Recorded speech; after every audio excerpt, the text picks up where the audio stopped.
Hi, my name is Bridget Richardson. I'm the Assistant Director of Ecumenical and Pastoral Initiatives with the Nesty Center for Faith and Culture at University of St. Thomas in Houston. And I'm here with Ann Shorno, Executive Director of the Society of St. Vincent de Paul in the Archdiocese of Galveston, Houston. So thank you, Ann, so much for joining me today. Thank you. Thank you very much for inviting us. I'm really excited about the time. Yeah, and we were just kind of chatting a little bit about how you and your team have had to adjust and what you've been doing during the COVID-19 pandemic. So can you describe a little bit about those adjustments that y'all have had to make in your outreach efforts? Mm-hmm.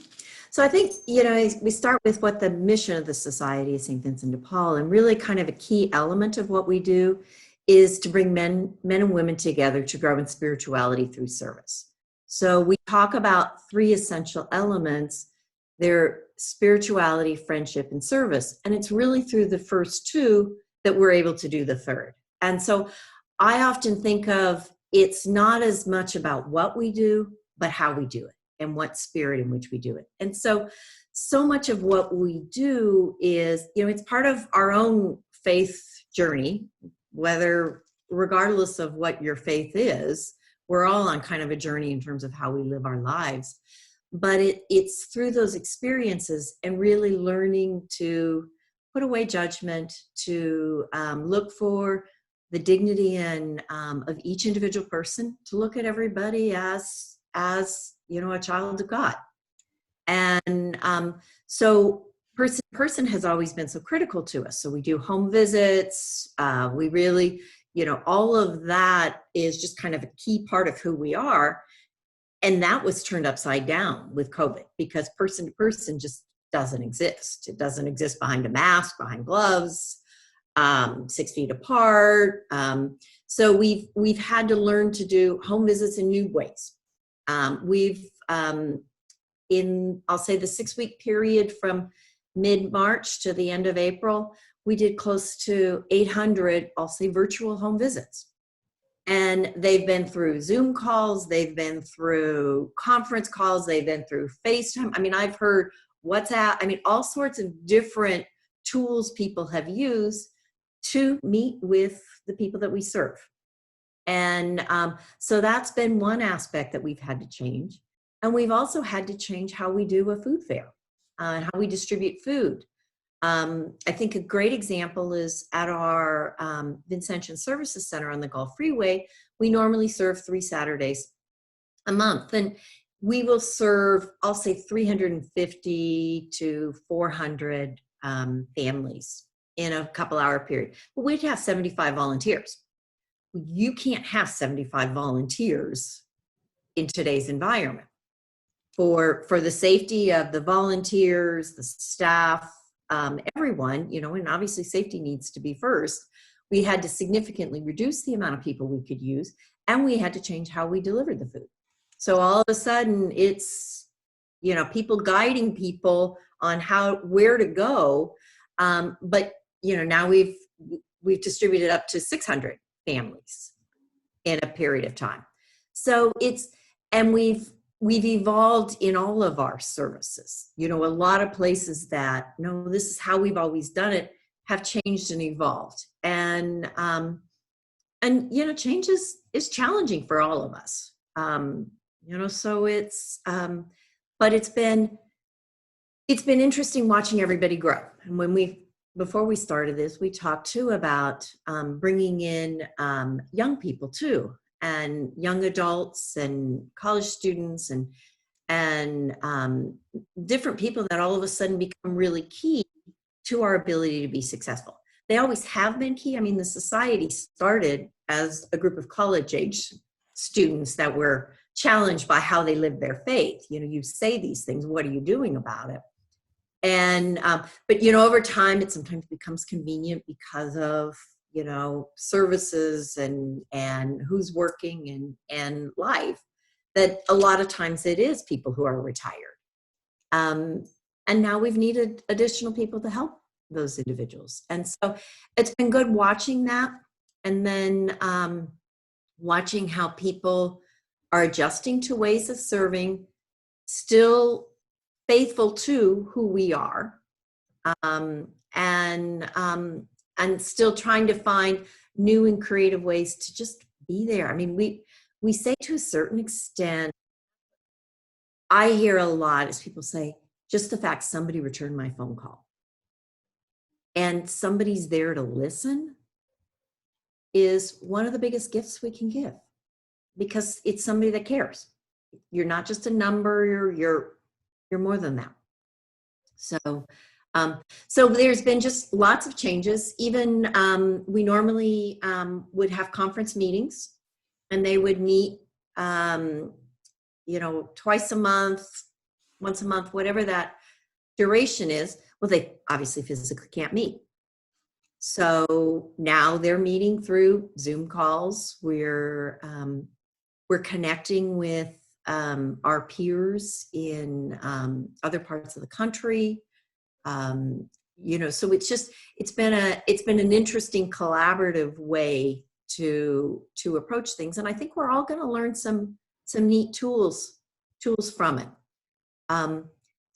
From a spirituality perspective, there are conferences that gather for Zoom calls to pray the rosary.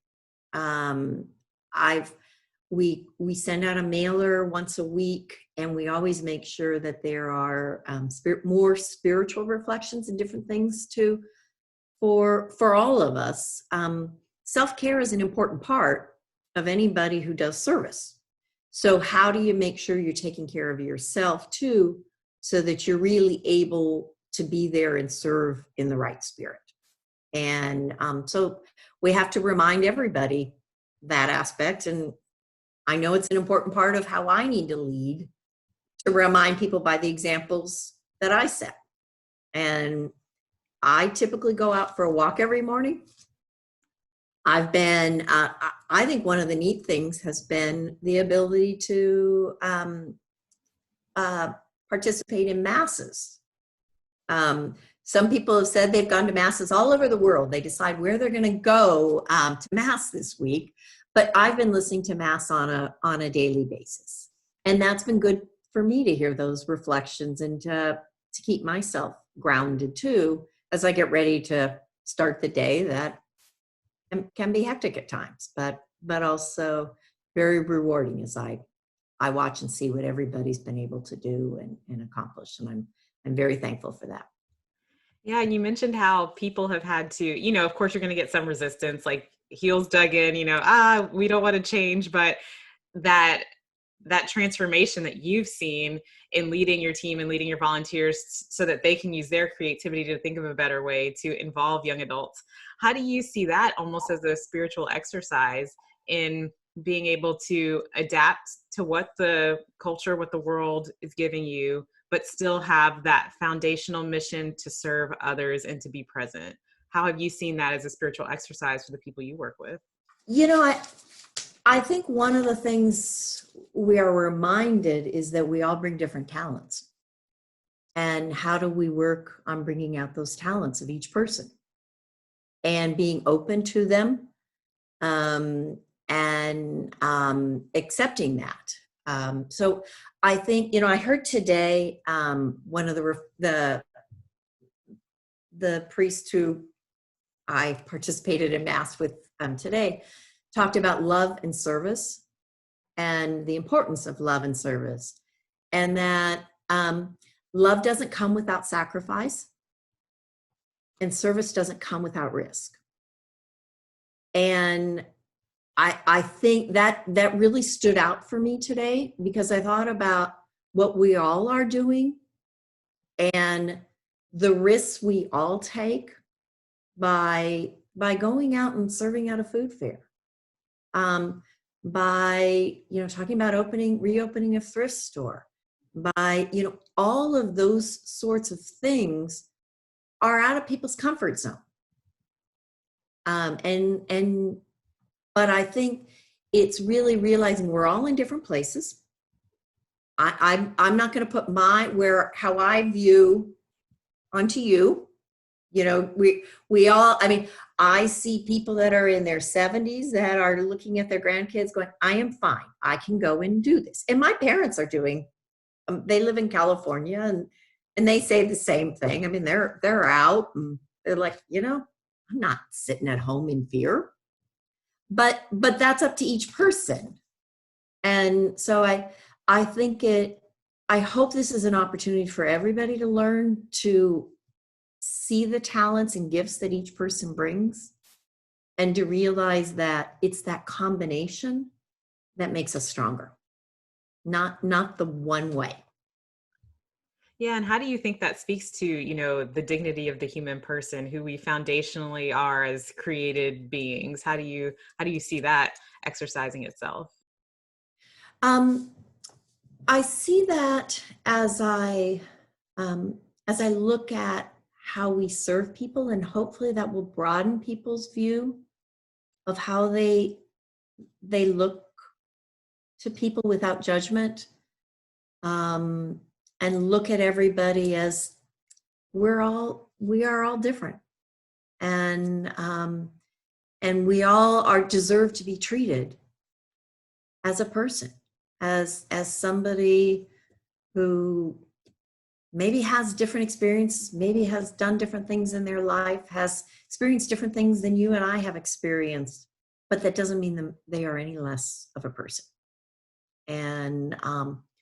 And hopefully we look at what we're doing as, I'm not doing it for my own self-esteem or for my own self-gratification. I'm doing it just out of genuine love.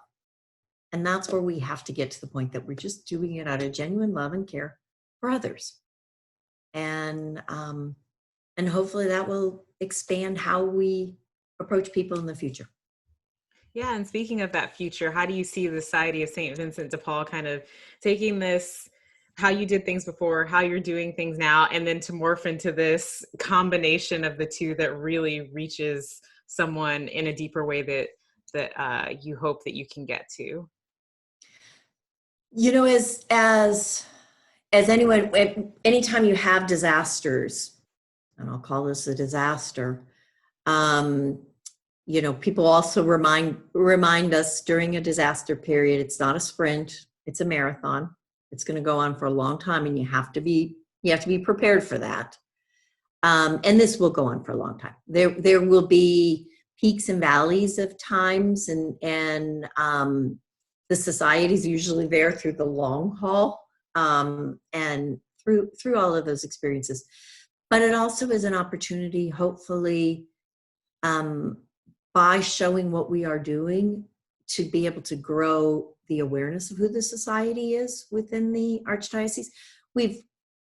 Humility is one of our attributes. It's always been important to us. And so, but as somebody said, that doesn't mean you don't share your story, and it's getting people more comfortable with sharing the stories, because the sharings of the stories, how you're able to grow your impact. And I know in this case, one of the things we've seen is with Houston Food Bank, they have received some, through a grant, some laid off restaurant workers that are going to be paid for through this grant, employed by Houston Food Bank for 4 weeks or more. I think that's still to be determined. And they've given a number of those to us to be able to utilize, to be able to expand into areas where are more, I'll call some of the food deserts, some of the areas where the need is greatest. And it's great. We're really excited about it because we've been trying to figure out how to expand into some of those areas, and the physical resources to do it it's not the food, it's the to hand out the food is a challenge. And now with these 40 people that are going to be working with us 40 hours a week for 4 weeks at least, that's going to give us a lot more capacity to go into some of the neighborhoods that we know the need is greatest. And so we're excited about some things like that. And so hopefully through that, more people will see what we're doing and want to join in and be a member, participate. And there's lots of different ways to participate. And hopefully we'll all see there are different ways for people to participate in the future. Yeah, and finally, if you can just speak to the partnerships, there's one thing that I've learned through doing all of these different conversations in these past few months is that Houston is such a beautiful place of partnership among different social ministries. Houston Food Bank is very core to that. And also churches coming together. You had mentioned you have nearly 60 parish-based chapters. Um, how how are all those people coming together for the goals like the Society of St. Vincent de Paul? How can that really shape the way that Houston views people, views outreach, service, love, friendship, a lot of the things that you're discussing? Reality, no one of us could do it.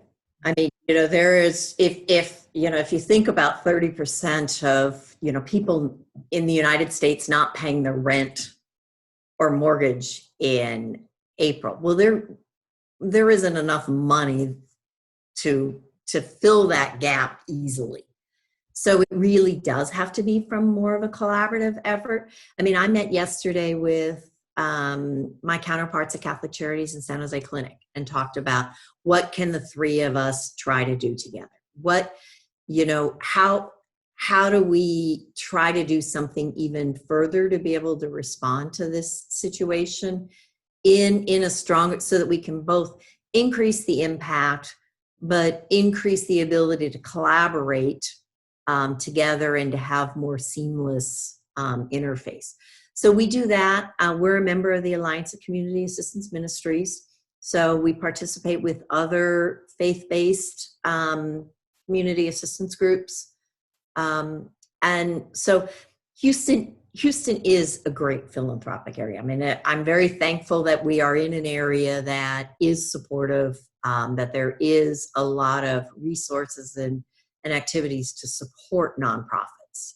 And we just all have to realize I can't be everything. I got to work with others. And how do we best fit the niche and the service that we can do and team together from that basis. Well, Anne, thank you so much for joining me today. This has been a wonderful conversation, and I look forward to seeing how, your team grows and adapts and all the things that you're doing already. It's just going to get better and better. Thank you very much. We're really excited about it too. Thank you. Have a good one. Thank you. You too.